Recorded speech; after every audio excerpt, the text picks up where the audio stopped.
يعطيكم العافية ومساكم الله بالخير. عندنا اللحم الطيب، غسلته وكل شيء، نظفته. راح احط ماي عليه وافوحه فوحة اولى. اول شيء بس افوحه فوحة ب10 دقايق ربع ساعة كذي، اكب الماي وارد اغسله مرة ثانية عشان لو في زفارة في اي شيء يطلع كله من اللحم. كذي حطيته على النار، بعدين بس يقلب له كم قلبه اشيل الماي منه واغسله غسلة ثانية عشان لو اي زفرة تطلع منه، وبعدين احط البهارات عليه. البهارات عندي بصل، عندي فلفل حار، عندي طماط، عندي كركم، عندي ورق غار، عندي ثوم، هيل، وشنو بعد، فلفل احمر، دارسين، وفلفل اسود، نجمة اليانسون، وبعد شنو، هذه نجمة اليانسون حق اللي وده يسأل. وبس بعدين اخذهم واحطه كله على اللحم. بعد ما اغسله الفوحة الثانية احط البهارات كلها وبس. الحين بلشت اقطع البصل ابي كذي قطع كبيرة يعني حق الحشو، يعني كذي اكبر شوية اقل حسب انتو شنو تحبون. يعني هذا عندي باقي الكمية، وراح اضيف عليه الحار بعد 1 2 حسب الرغبة بالحرارة. وبس مشكلة ما اقدر اصور وامسك السكينة وكذي، لا افضل تستخدمون سكينة كبيرة ما تكون شيء صغير، احسن واسهل حق القص. كذي خلصت من تقطيع البصل حق الحشو، وقطعت هذيل صغار حق العيش، حق حمسة العيش اخر شيء جهزتهم. بس باقي احط شو اسمه فلفل حار اغسله واقطع حق العيش وحق الحشو. نيني حق اللحم نقول بسم الله.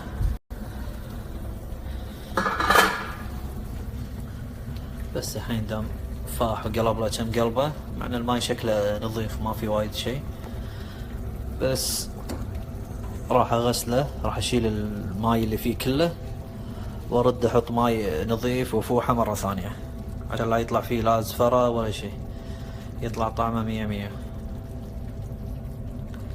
شوف هذيل شوية بس، ما في شغلات وايد، اللحمة نظيفة بروحها. يلا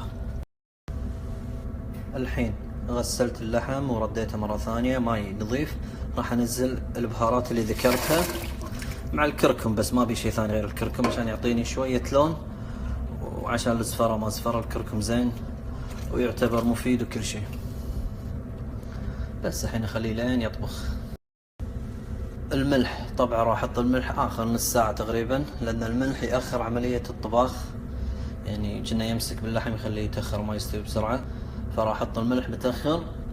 راح ابلش اجهز الحشو اسويه بعد شوي، بس اول شيء بغسل العيش، لازم اغسل العيش مبكر، انا اخلي عيشي دائما منقوع مبكر وجاهز وكل شيء. وبعد شنو، بعدين عندي شوية هيل راح اطحنه اخليه ناعم حق العيش وحق الحشو هالسوالف وحق الزعفران. بعدين بسوي الزعفران، طق الماي الحار نسوي الزعفران وماي ورد اوريكم الحين. طبعا انا استخدم هذا العيش كنتري اكس ال، احب هذا العيش حلو ونظيف، تحطون القياس اللي تبونه. بعدين اهم شيء تغسلون العيش عدل لما يطلع منه كل النشا، يصير الماء شبه صافي، يصير ما في شيء ثاني.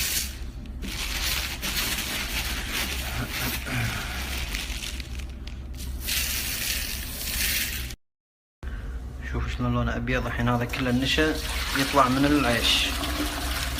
وارد اصب كم مرة ماي لين ينظف العيش عدل يصير ما في نشا.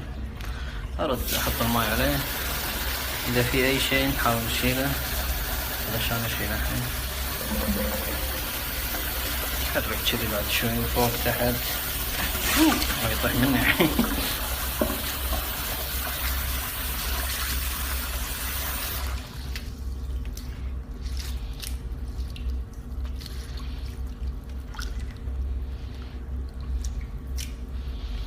بسم الله.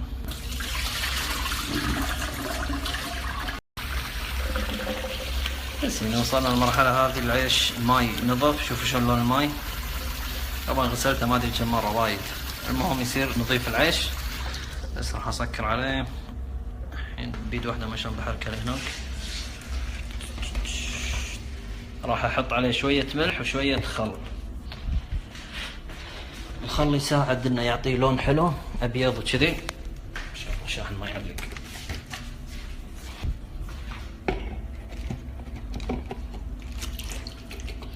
هذا خل.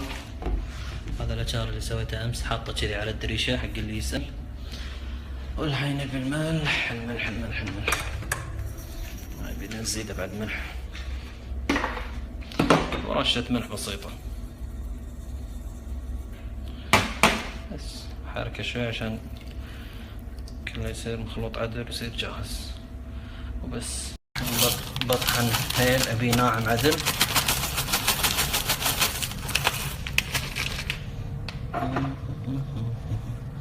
الحين الميزة صار يصور دقيقة تمام، يعني واحد يبدي يسوي يهد اللي بيده ويرد لا يطيح. الحين خلنا سكر عدل، مو قادر سكر عدل. طبعا الماكينة قديمة لا حد يعلق.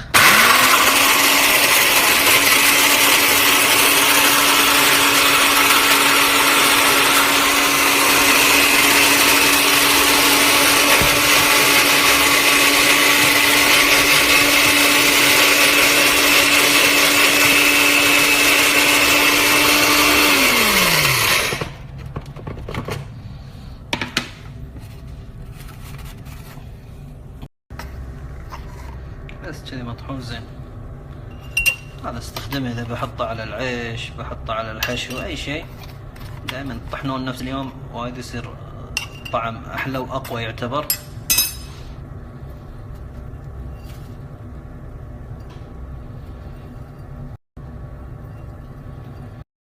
الحين عندي زعفران ماي حار قاعد يغلي.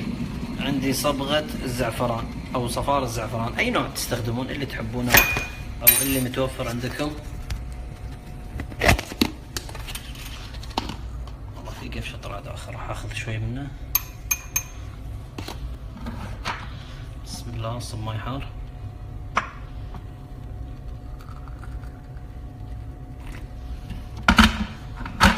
الحين راح احط ماي ورد. ماي ورد عاد حسب الرغبة، ايش كثر تحبون حطوه. بس كذي كافي حقي، وايد بعد يمكن.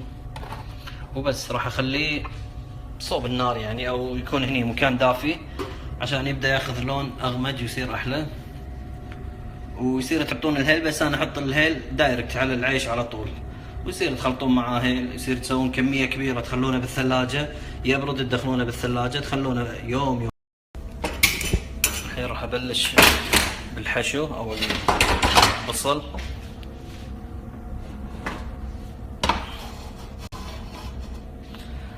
وعندي هذا الفلفل حار قطعته. هذا الفلفل الكمية اللي تحبونها، انا احب فلفل فبحط كمية زينة.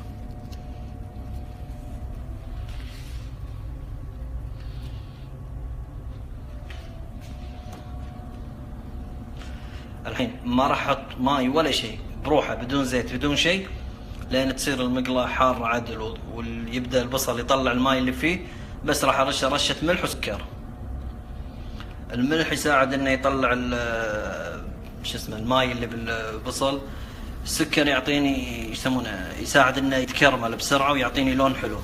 نكهة طبعا ما راح احط وايد سكر، كمية بسيطة. هذا الملح اول شي، بس ارش الملح كذي. هني عندي السكر يعني كذي ربع قفشة، بس ما كثر وايد.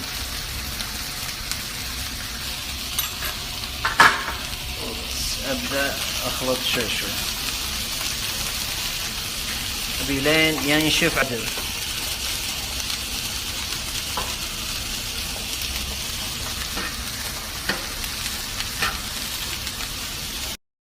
طبعا النار عالية. شوف الماي هذا كله قاعد يطلع من البصل.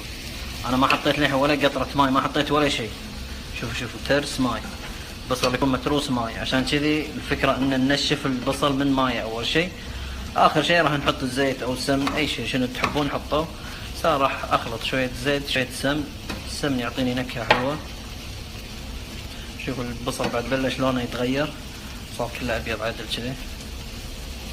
واذا مسكت المقلة عدل يعني نشفت هني عدل، نرش رشة ماي عشان يوحد لي اللون، يعطيني لون بني حلو غامق، ايش يسمونه بني حلو. شوف هني شلون بلش خلاص يلصق البصل، اعطاني هذا اللون البني. الحين ارش رشه خفيفه ماي، شوف شلون ابي هذا اللون، شلون قاعد يعطي لون بني حلو. كل مره اسوي كذا، اسوي على مرتين ثلاث لين يذبل البصل عندي عدل. طبعا ارش كميه بسيطه ماي، ما اكثر وايد ماي. شوفوا بسرعه يبلش ينشف مره ثانيه لان المقله عندي وايد حاره، ما قصرت على النار، كله اعلى نار عندي. كله الحين بلش يذبل واللون يتغير اكثر.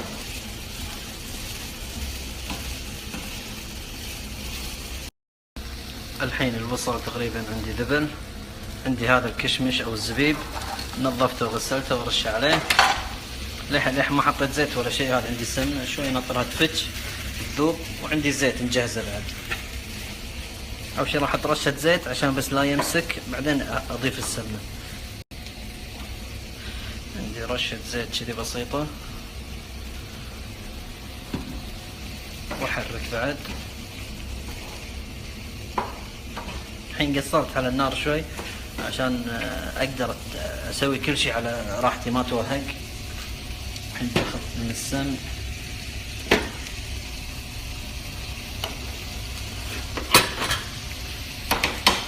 يعني ابي كم قطعه كذي بس يعطيني نكهه، وعندي الزيت اساسا. بعدين راح احط هذا حمص مجروش اللي يصير كذي، هذا اللي يصير شكله كذي، انتم ما ادري تسمونه بليله، في ناس يسمونه حمص، في ناس يسمونه ما ادري شنو، كل واحد يقول له شيء.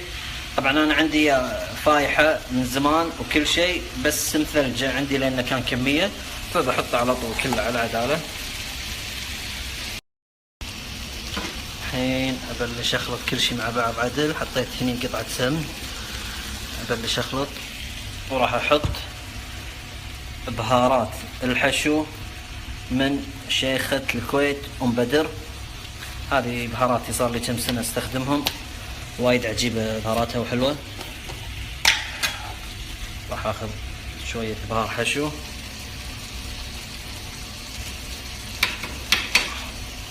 راح احط شويه فلفل اسود، وراح احط كركم. حطيت كركم، والحين بلشت اقلب عدل. انا صورت كم سناب مسحته بالغلط، بغيت ادزه كان امسحه بالغلط. واخر شيء راح احط الهيل اللي طحنته توا. فبس الحين طبعا كله مقصر على النار عشان قاعد اشتغل، اجيب هذا اجيب هذاك، ما ابي اضيع ولا انسى هذا على النار، ما انتبه عليه ولا شيء. بس اني حطيت يسمونه فلفل اسود، بهار حشو، وكركم، بس ما حطيت شغلات ثانيه. واخر شيء راح اذوق اشوف طعم الملح اوكي، يحتاج ازيد ملح بعد ولا لا. انا مع اني حاط من البدايه، بس نتاكد بعدين اخر شيء. خليه الحين شي ب10 دقائق تقريبا يتقلب كله على راحته وياخذ النكهه، طبعا على نار هاديه، بس لان كل شيء عندي مطبوخ الحين. طبعا يصير تحطون عليه صفار الزعفران اللي سويناه والزعفران اللي سويناه، بس انا ابي لونه كذي، انا عندي لونه كذي حلو. خلوا لونه فاتح يصير احلى، لا يصير وايد غامج وبهارات وكذي. الحين بس بتأكد بذوق ملحه شلون اوكي ولا لا.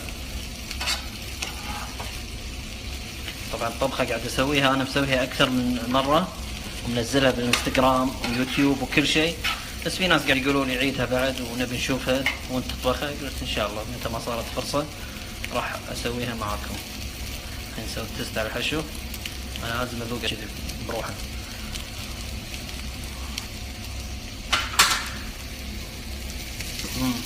بس ملحه زين مضبوط، ما يحتاج ملح ولا شيء. بس بقلبه كم دقيقة وراح اسكر عليه. اوه ما حطيت الا هذا، ما حطيت الهيل. الحين خلينا نحط الهيل اخر شيء، شي ذرة هيل. انا ما اكثر وايد هيل، ما احب يكون طعمه طاغي، وبس سكرت النار عليه. وهذا الحشو عندنا صار جاهز.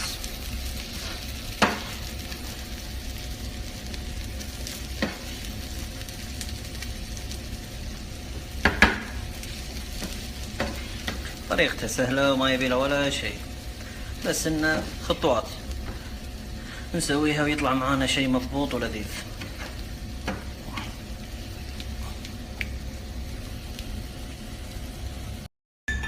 طبعا انا حطيت الملح اخر شيء بس ما صورت لانه ما يحتاج اصور ملح. بس الحين اللحم عندي استوى عدل، بشيله احطه بصينية الفرن. لحظة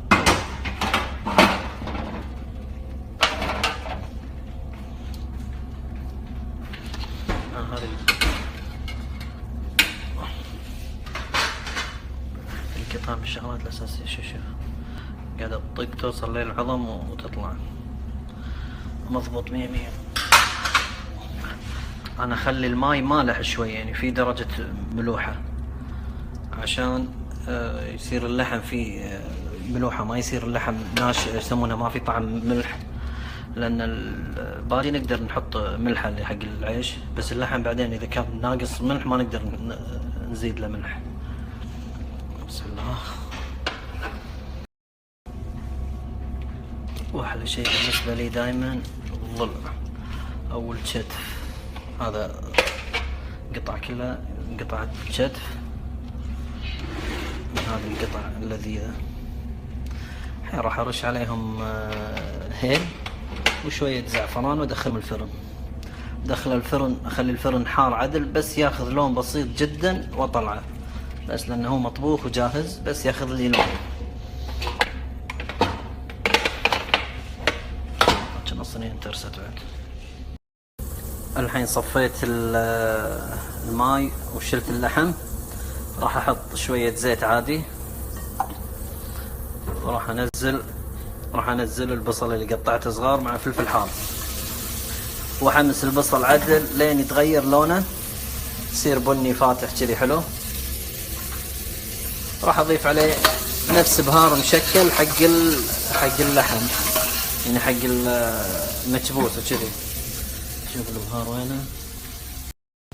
الحين راح اضيف بهارات مكبوس اللحم والدياي من نفسها ام بدر، نفس شيء تقريبا قفشه،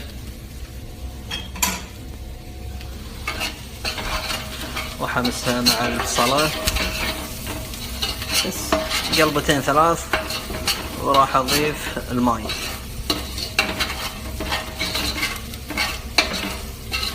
البصل ياخذ النكهة وكذي يصير طعمه حلو كذي اكثر. عندي كذي ذبل بس بخليه بعد دقيقة كذي وارجع له. الحين ضفت الماي، ضفت مقدار بسيط تحت، خليه يقلب يتنكه عدل. بعدين راح انزل العيش فيه. طبعا الحين كله نار عالية ما نقصر على النار. وبعدين هم راح اشيك على الملح بعد ما احط العيش، اشيك على الملح هل يحتاج بعد ملح ولا لا. فالحين بسكر الجدر عشان يصير حار ويقلب عدل بسرعة. حلو. الحين بلش يبخر عدل. بسم الله. بس نقول بسم الله وراح انزل العيش الحين.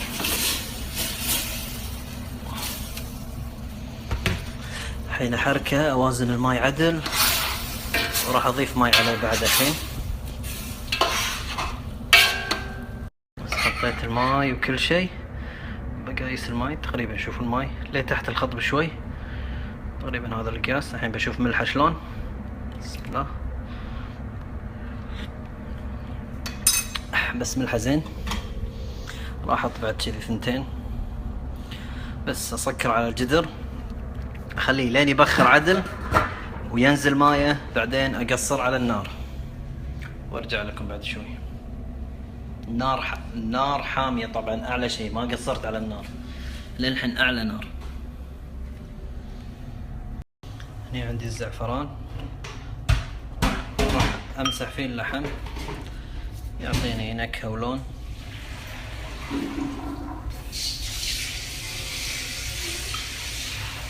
طبعا حطيت على اللحم رشة زيت عشان يطلع مضبوط يصير مقرمش عدل. طبعا بالفرن نخليه شوية بس شي 3 دقائق 4 دقائق، نار حامية، يكون الفرن من قبل حار عدل.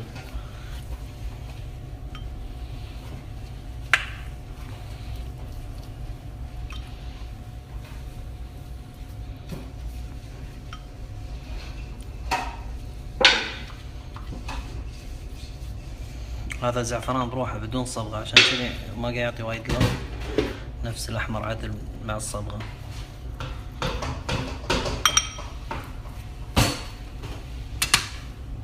راح أرش الباقي، رشة هيل كذي خفيفة على كل اللحم. تحطون أي بهار تحبون، أنا بحط هيل وبحط شوية دارسين أو فلفل أسود، حتى على حسب شنو موجود، شنو تحبون أقصد حطوه.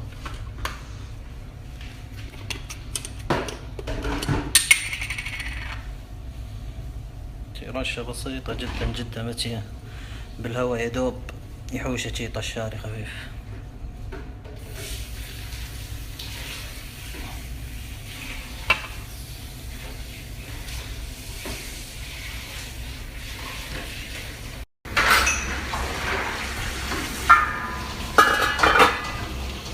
وصلنا كذي، راح احرك العيش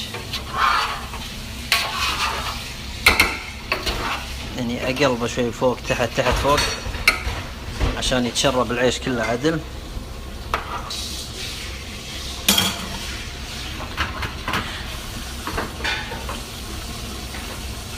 الحين ارش رشة الهيل على وجه العيش، شوية هيل. عندي رشة دارسين بسيطة بعد، بس ما بيكثر وايد. السوالف كلها نكهات حق العيش، شنو تحبون حطوه.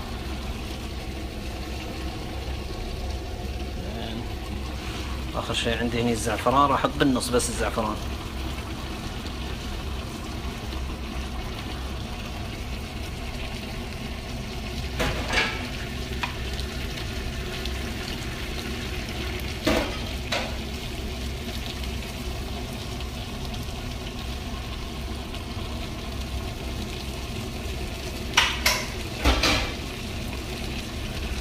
بس بخليه بعد شوية واقصر عليه، بس لانه بلش يتشرب الماي عدل، بس راح اقصر عليه واخليه 20 دقيقة تقريبا يبخر على راحته. راح اغطيه بقصدير وبعدين بس ما في شيء ثاني. تحط شوية سمن على الوجه، ابي شوية سمن نكه لي العيش، تعطيني دسومة ولذة.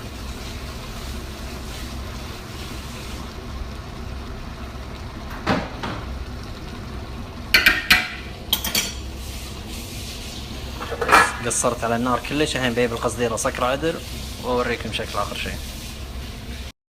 هذا القصدير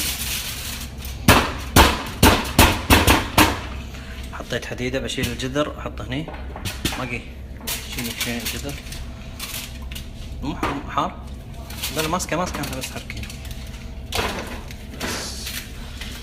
هذه يطفيها خلاص، اقصر عليه مدة 25 دقيقة. راح اسكر هذا عدل بعد. القصدير فايدته انه يحبس البخار ويساعدني ان العيش يبخر عدل، فتصير حبته طويلة وكل شيء مضبوط. واشب الفرن الحين، هذا الشيء بعد راح اشب الفرن من فوق.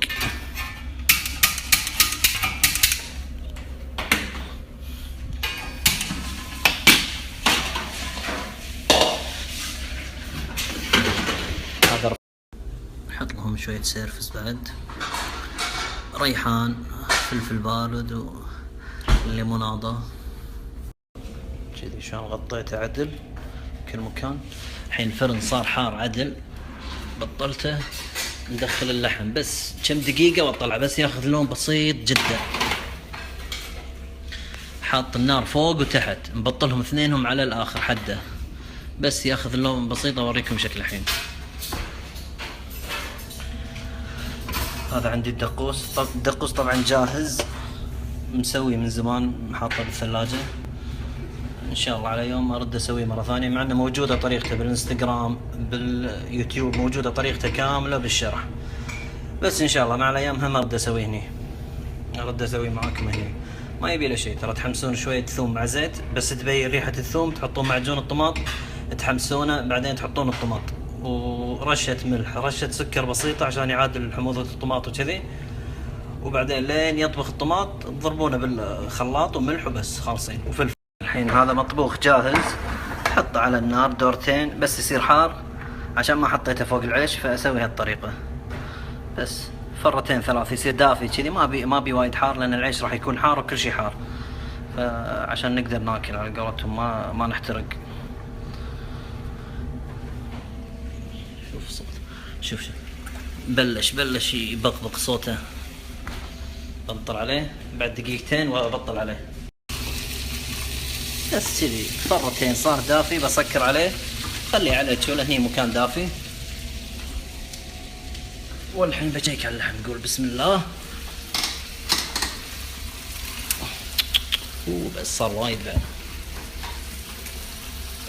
بسم الله بسم الله بسم الله. بس يا سلام يا سلام، بسم الله ما شاء الله. ابي كذي بس. هذا هني بعد خذ لون زياده، المفروض ما ياخذ كذي، بس ظاهر الفرن وايد حار. بس خليه كذي الحين 5 دقايق وراح انشب واحط اللحم فوقه واضبط الامور.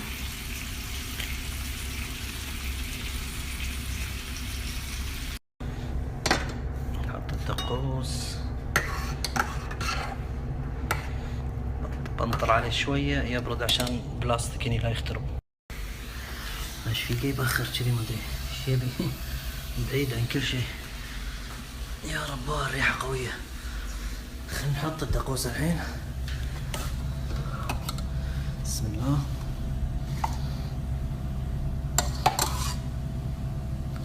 خليته فتره عشان يبرد شوي، ساعه كان وايد حار، الحين قلت الحراره. لان ندري الحين بيقول لي واحد ليش قاعد تحطه بشيء حار. ما عندي شيء مستعجل يا جماعه.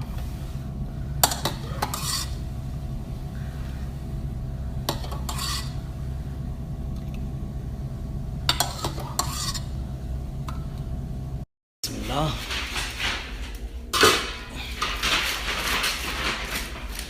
فل حار.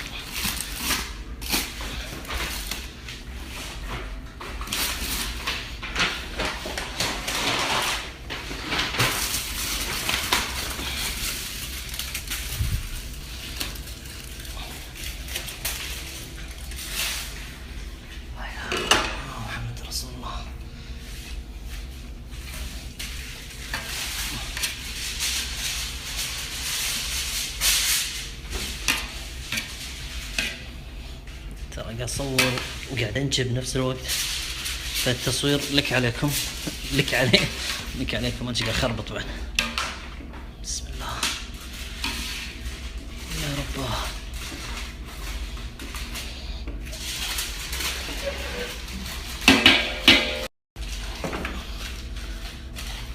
يا رب يا كريم.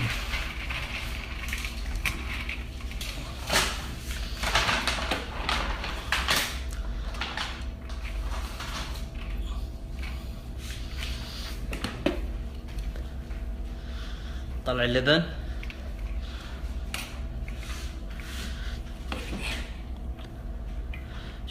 شوف شغلات العيش.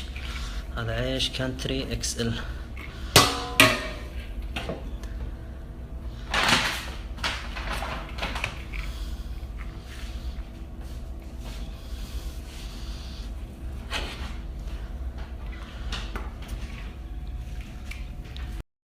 ندور الحشو. احنا ربعنا يحبون وايد حشو، عشان شي زايد الكمية.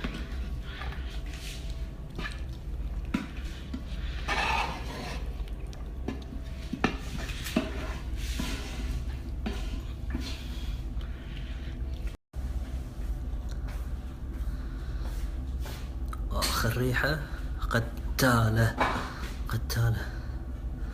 نحط اللحم الحين عليكم.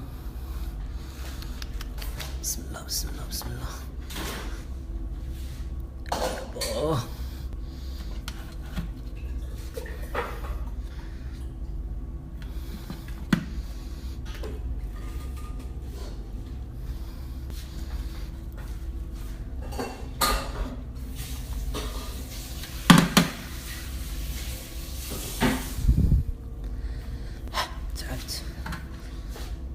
راقبه بالنص. بناصر شغلك موجود بناصر.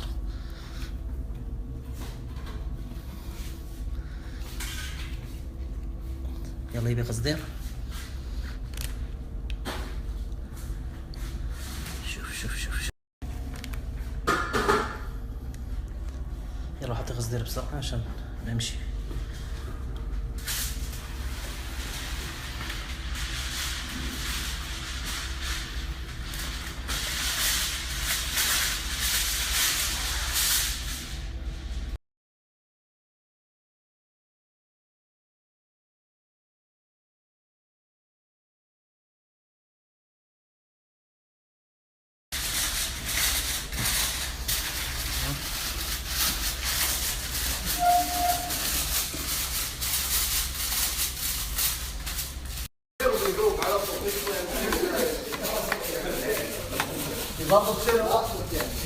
بس ما في حد موجود، بس احنا